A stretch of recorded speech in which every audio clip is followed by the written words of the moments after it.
Hello everyone, welcome to the decks of the weekend. The deck I have in front of me today reminds me a little bit of Crack the Earth. Not necessarily because the deck is similar, which it kinda is, but because this deck went from nothing to two people made top 8 at the most recent Modern Challenge with. One is Caleb Shearer, mostly known for playing Storm in the SAG circuit, and the other one is Emma Hagen, which has been playing this archetype for a lot on Magic Online. I've played against her once too. So yeah, that's pretty cool. I am excited to show you this deck and maybe even play it eventually for the channel. It's playing Shrapnel Blast, which is a card so powerful, right? It's like Tribal Flames, but you don't need to be domain. It does 5 damage to any target, and you're pairing it with a very aggressive deck. I mean, I've sorted the deck this way, but this deck is like a pile of 1-drops. You have DRC, Ragavan, and Pauper Staple, Voldaren Epicure. Some more Pauper Staple in this deck with Gallblast, Lightning Bolt, and also Experimental Synthesizer. You don't have Cool Dota here. Maybe there could be a Cool Dota here, although without Great Furnaces, them being banned, maybe it's not as consistent, but you just sack it to the Shrapnel Blast, or just, to its own ability. You have, of course, there's the Saga, which cannot tutor the Synthesizer, so let's be clear on that. You can only tutor up these Bubble, Drum, Relic, Power Spellbomb, and some Bowmat Courier. You have 3 then of the Bugbear, and yeah, that's the deck. You just kill your opponent quickly. Of course, you play Giganta, which is always good in these decks. Funnily enough, in the sideboard, Emma got there with 14 cards in the sideboard, because she just changes lots a little bit. But it's pretty interesting, right? It's pretty interesting to see that a 14 sideboard card got there. What do we have here? So we have Blood Alpine, you can't play Blood because you reverse the Saga. I decided to add a second Void Mirror as a 15 slot, but yeah, overall, I like this list. Of course, Choice of the Void is going to be a B team against this deck. Ooh, we got a sub. Alright, thank you, Pascal. But yeah, so Shattering Spree is the way to go around Chalice. Power Spellbomb is the way to get around Sanctifier and Vec. But overall, this is an interesting deck that I'm going to play for sure in my, just my next leagues. So stay tuned on the channel. This weekend, I played my Murktide in the PTQ. The list was in my Sunday Murktide videos that went with the deck and cyber guide. You can check for free. I didn't go well. I went 5-4, lost 2 mirror match and 1 scam against 1 scam. Almost lost post sideboard, all 6 games. So that was tough to just, hard games post sideboard. Something didn't go my way. I lost. So, long tournament. Definitely, it's been a while since I played such a long tournament on Magic Online. It was like 400 people over there. We're definitely going to talk about this more in the Carnies, in our podcast that we record usually on Tuesday. Yeah, we're also talking about previews this time around in the podcast because Direction all build 1, it's around the corner. Let's change format now. Let's talk about Legacy. So we all know that Legacy, Mono Edition Initiative, Blue Red Delver, etc. But check this out. This deck won the challenge.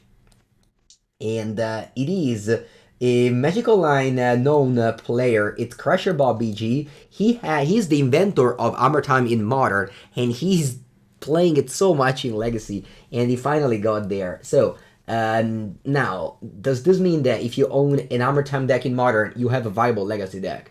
You know what? I'm going to say it is. I'm going to say it is because this person has played the deck a lot and has done very good records and even won actually first place, beating Mono White Initiative, Blue Red Delver, and so on and so forth in the challenge. So first place. So what are the cards that you can't play Modern that are here? You have Ancient Den, which is banned in Modern, Moxopa, which is banned in Modern, Source to Plowshares, which is obviously the best removal ever. White has been given in 1993, and I don't think anything surpassed it.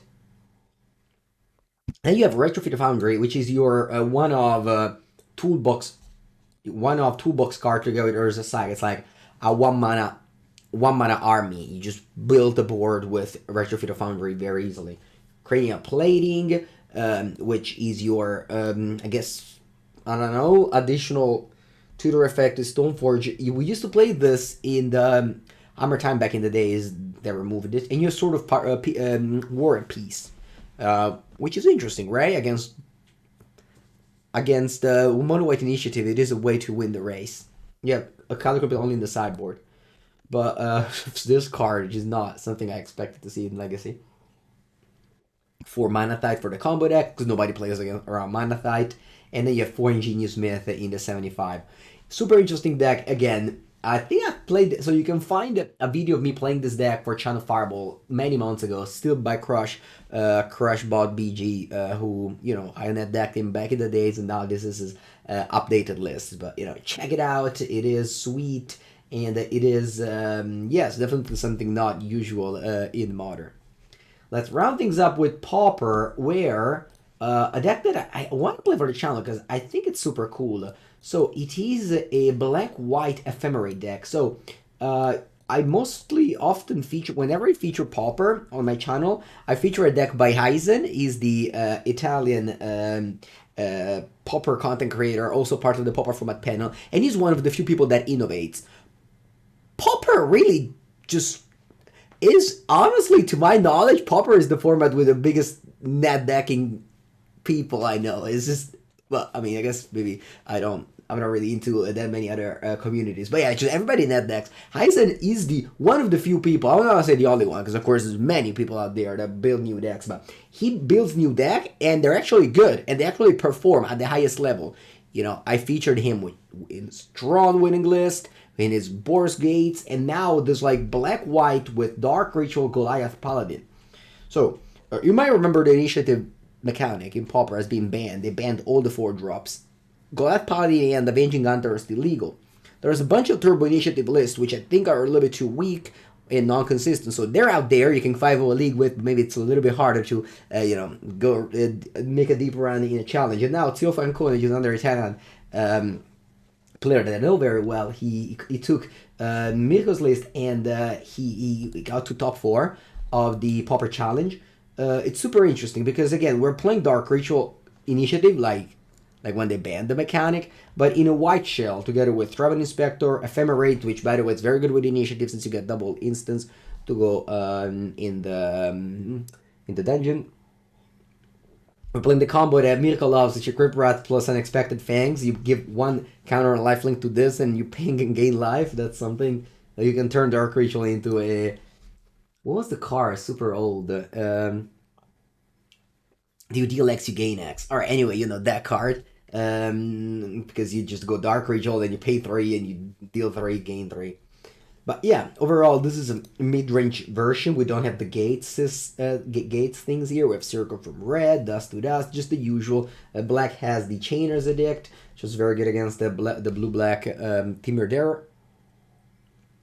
But overall, I think the strength of this deck is definitely the Goliath Paladin, which is huge. And if you can land this thing on turn 2, actually you can't, on turn 3, well, in theory, if you're lucky, you can also on turn 2, because you can go Plains, Swamp, Ritual, Goliath Paladin. And you know how strong is the initiative, right? I might do, maybe on Thursday, I'll do a Pauper stream where I play this deck and the Turbo Initiative decks. Yeah, I can do that. I think I can do that. So yeah, stay tuned. As we said in the episode of the Carnies last week, the Pauper has, you know, despite maybe some people were very down on it, me too personally, seeing the Pauper format panel making a video, just kind of talking about the format, noticing that they are seeing it, the win percentages of decks are in check. You know, I'm not the biggest fan of Monastery Space Spear right now. It's for the health of the format, but they say things are cool, and I trust them because, you know, what else can I do outside of trusting them? So I'm pretty happy to be playing some Pauper. Last week in my Pauper League, I went back to play Cog 8, which is a deck that I love to play, and this week maybe I'm playing this deck. I believe I own every card in this deck, so yeah, I think we're good to go. And as always, thank you for watching the decks of the weekend. I'll be back every day on a YouTube everyday YouTube channel. Today there's a Blue Black Mill, later on the YouTube channel, and yeah, the usual. Thank you for watching. Like, subscribe, leave a comment. Have a good day, everybody.